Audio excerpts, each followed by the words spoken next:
What's up guys, Muilisx here, and I have semi bad news. The first thing we're gonna do is get on to the hoverboard while we talk about this. Oh, that was weird. Alright, so as you guys know, I got the new truck, and when I was test driving the truck with the previous owner, the check engine light was on. I asked him about it. He wasn't too sure. The check engine light went away. Today, the day I had it, no problem. And I don't know if I told you guys, but remember when I told you guys that it was hesitating to start and it putters until you give it a little gas and then it idles fine? Well, that's part of this. That's symptoms. So today the check engine light came on again. I went inside the house a few hours ago and I got my code reader. Don't start again, Sonny Bunny. I'm gonna go get the fucking BB gun and fucking blow your fucking head off. Alright, I'm so up to here with your annoyance lately, Sonny Bunny. Seriously. Seriously. You're an old lady and you're annoying in your old age. Checked my codes with the code reader and I got two codes. The first code is P0410, which is a secondary air injection malfunction. Well, that has to do with emissions and stuff like that. I googled it and I read a few things, and it's actually not going to hurt anything to just continue driving the car with that code, unless I really wanted to like fix that emission problem, but nothing crazy. The second code is P300, which is a random and or multiple cylinder misfires. Now, if you have a 4-cylinder car or a 6-cylinder car or even an 8-cylinder, it doesn't matter what it is, and you have a P0301 through 6 or 4 or 12 or 8, whatever you have, that means it's that cylinder that's misfiring. So if it was P0304, then it would be cylinder number 4 that is misfiring. P0302 is cylinder 2 that is misfiring. When it's P0300, that means it doesn't know which cylinder is misfiring, or you could have multiple cylinders that are misfiring. Now, I hope multiple isn't my case, but it could be. The spark plugs were changed according to the previous owner a year ago, but I'm not sure how in-depth that tune-up went. A full complete tune-up consists of like oil change, checking the brakes, all your fluids. I don't need all of that. I just need spark plugs and spark plug wires and stuff like that, fuel injector, stuff like that. That's what I need checked. So first things first, I'm probably gonna go to Home Depot, has it the cheapest, and get some Seafoam, which is, to me, is like the best cleaner you can possibly get. I'm not big on putting fuel injector cleaners into like cars and shit, or my bike, or my old bike I used to have. But in this case, since it is an old truck, and who knows if that stuff was ever ran, or who knows, maybe the fuel injector is clogged a little bit and it doesn't have a good spray pattern, and it's missing the cylinder misfire. That's a possibility. Or a spark plug could be bad or going bad and it's misfiring. Now, it's not happening every single time, because if the truck starts and it just goes right to the idle, and if it's cold start, it will be a little higher, then it will drop and be fine. But when I start it and the needle is below 0 and it's just like, and you hit the gas, and then it stays right where it needs to be, no problem, that's a misfire. That's a problem. So that makes sense that it's doing that, and now I have a code that has to do with that. So that makes sense. Now, I did say second gear was grinding on downshift only. Now, I thought maybe it was a pedal adjustment or a clutch adjustment, because sometimes when I push the clutch in, it doesn't hit the switch and the truck won't start. You gotta you gotta release the pedal every fucking time, man. Every fucking time.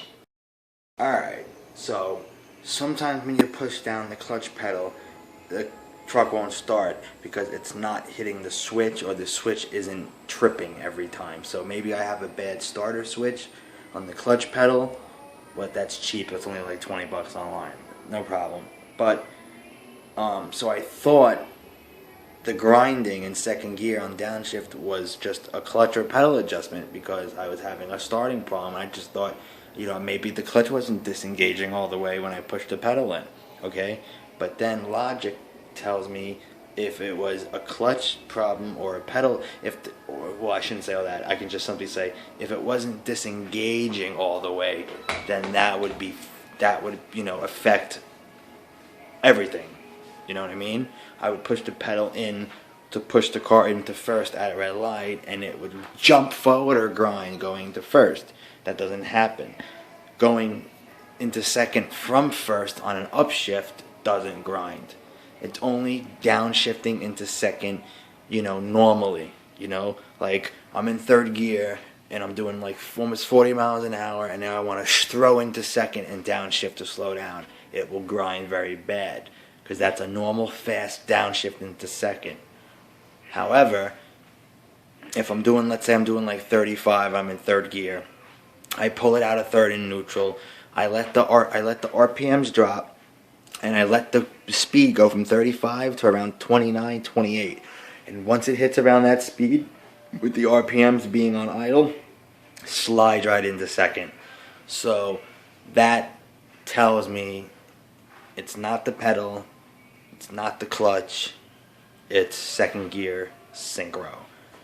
Now that's upsetting, because he told me it's a brand new tranny in the truck. It can't be a brand new tranny, because a brand new tranny wouldn't have a synchro problem. Okay, it's either a rebuilt tranny or it's just swapped from another truck, another chunk in a junkyard or something, another S10 that happens to have a bad synchro on second gear. So unfortunately, I am not rebuilding the transmission on this truck. That's going to cost a lot of money, and it's not a sports car. It's not made to be fast. So I don't have to downshift into second, quickly, like if I'm trying to have fun. Yes, it takes the fun all away. I mean, completely, because I've driven cars before that had a bad second gear or third gear synchro, and you can never go from like fourth to third real fast.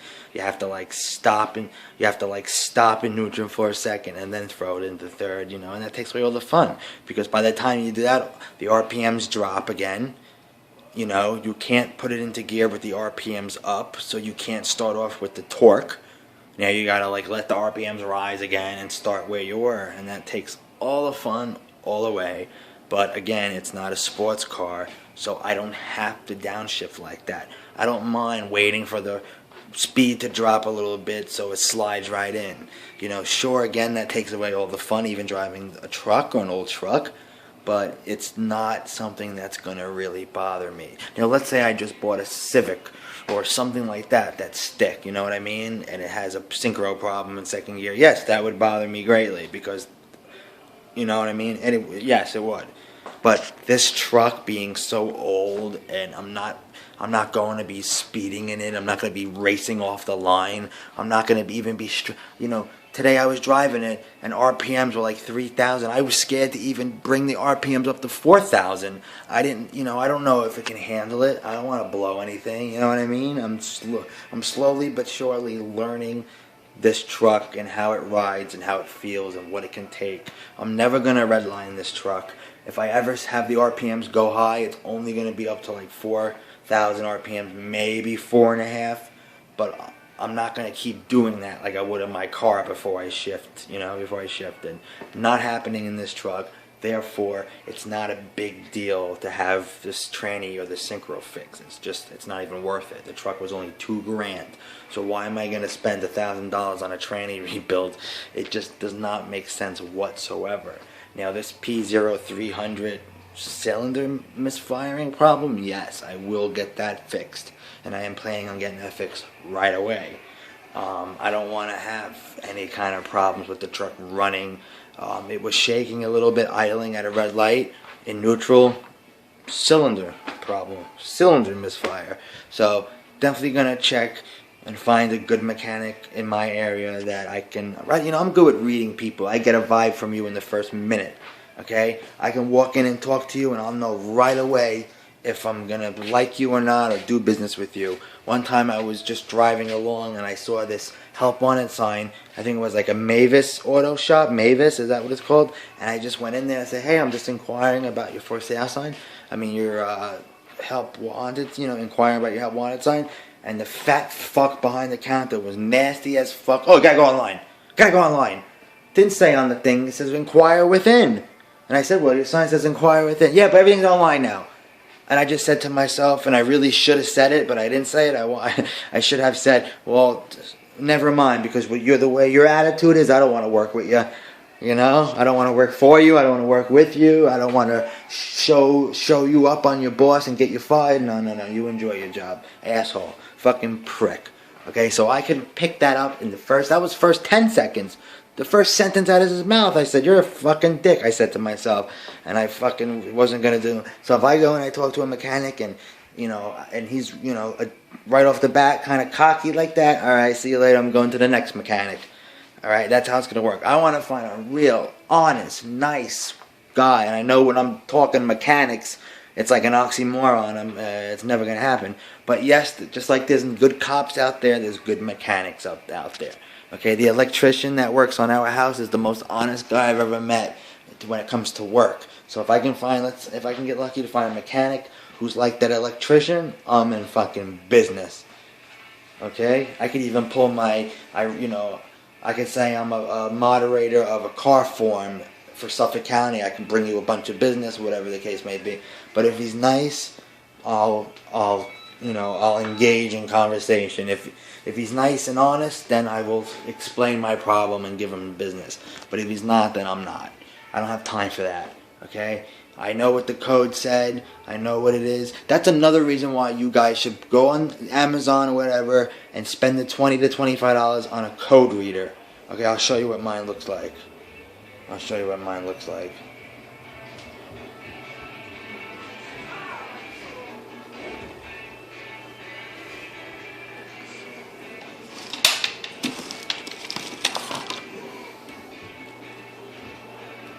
Okay, this is what mine looks like right here, guys. This was about 20 bucks. Okay? Underneath your steering wheel, you have like a port thing. Okay?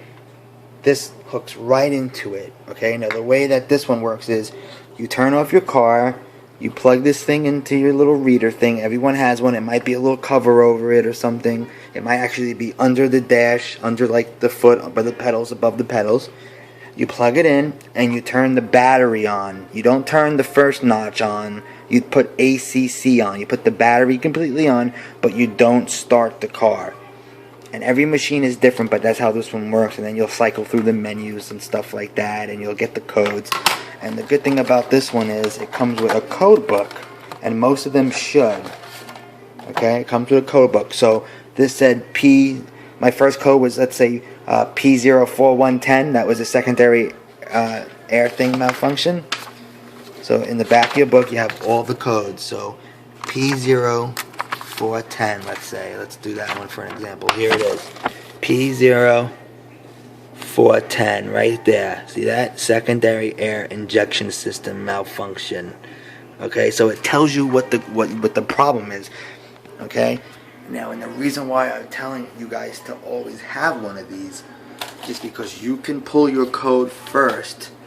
Don't erase, because then the light will go off and they won't be able to pull the code. But you pull the code first, okay, and you leave it check engine light on, so when you bring it to the shop, they can pull the code, but you pull the code first. This way you know what the problem is with the car. Yeah, I have a secondary air injection malfunction. I have a random or multiple cylinder misfire, right? But don't tell them that you know what the problem is. Let them tell you what the problem is. So this way, if they say, yeah, you need this, you need that, we're going to replace this and that, you already know you're at a fucking bullshit shop. They're trying to fuck you up the ass. And you can say, well, that's not what my reader said, buddy. See you later. Give me my car. You know what I mean? Or they don't have your car yet, but you know what I mean? So this way, this way no one fucks with you. So if you go into the shop and say, all right, listen, you have a misfiring cylinder, but it could, we don't know which one it is, or it could be multiple. So we're gonna have to check it out. And now in your head, you know exactly, that's fucking exactly what your problem is, and they're honest, and they only told you what that was the issue, and now you know that you found a shop that is honest and should do honest work. Alright? So that's the reason why I have one of these things. And trust me, most mechanics out there are going to try to fuck you. So this is how you can know what the problem is. And it's great. It's great. I pulled a lot of codes with this thing already. Multiple cars.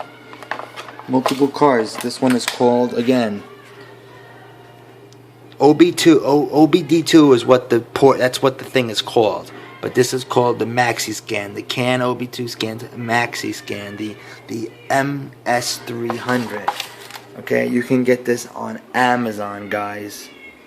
You can get this thing on Amazon. Let me go over here and park the hoverboard. Let me go park the hoverboard over here in this spot. Okay, let me get off the hoverboard. Turn off the hoverboard. Okay. Now we're going to walk over here to the computer. And I am going to go on the website and show you guys.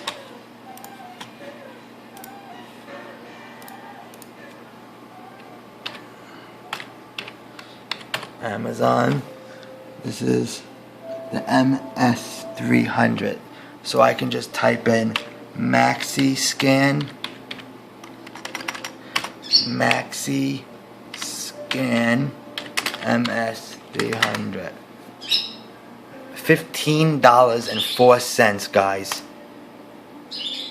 $15.04. Comes with a disc and everything. I haven't used that yet. That's probably like just extra codes, or maybe I don't know what the disc is for, to be honest. Alright, now you don't have to get this one. There's all different kinds, but this is like just a basic one. It has 5-star reviews. It has great reviews. It's 5-star review. $15, guys, just to be able to scan your car when you have a check engine light come on. Or let's say a friend has a check engine light, or your grandma, or your mom, or your dad, or a friend, or anybody has a check engine light. You could help them get the code, so you could help them not get fucked at their mechanic. Even if that's not the reason to have one, and you just want to have one. Let's say you work on cars yourself. $15 for a code reader for the car is fucking awesome. Because you cannot beat that price, guys. No one's too cheap. No one, you know what I mean? Seriously.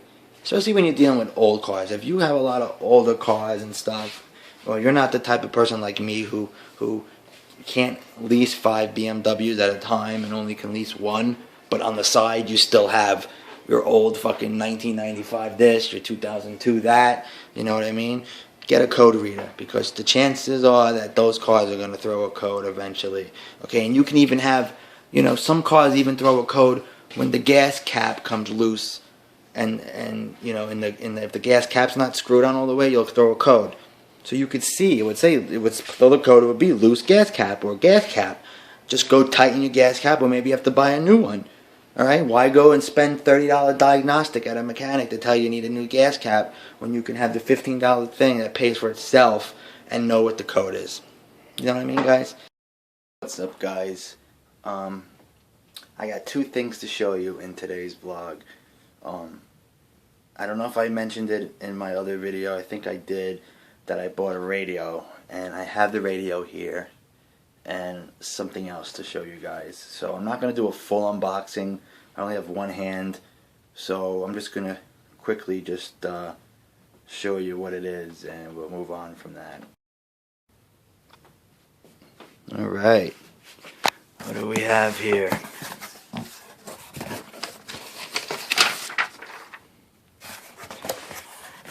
My new Pioneer DEH X6800 BT, which is the new deck for my truck.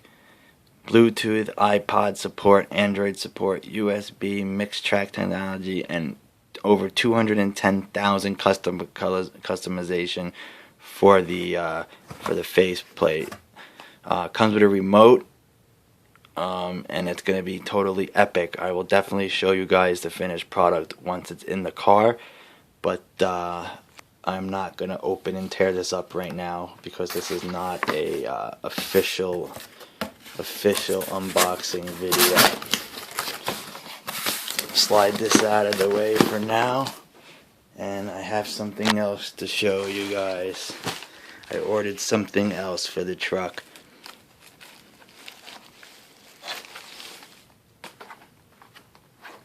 Dun dun dun dun dun dun dun. Oh yeah.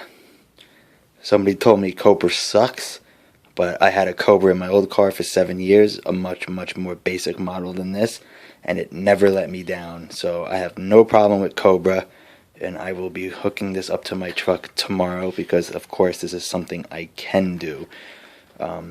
This is a really nice thing. I got it on sale for $120, normal price $140, as well as Best Buy too. I am very happy with my two products. I was going to hook up the radio myself, but the plug that goes into the back of the radio from the car is the old Pioneer plug, and it's much bigger than that one, I know for sure. And this one has the remote antenna hooked to it, so I 100% need that connector to go in, and I don't know how to splice. So I'm going to have someone do it for me, which I didn't really want to have to do. But it is what it is, guys. It is what it is. Anyway, I just wanted to show you my two new things that I'm excited about. And that's pretty much it for tonight, guys. You have a great night. Stay safe. And we'll see you tomorrow.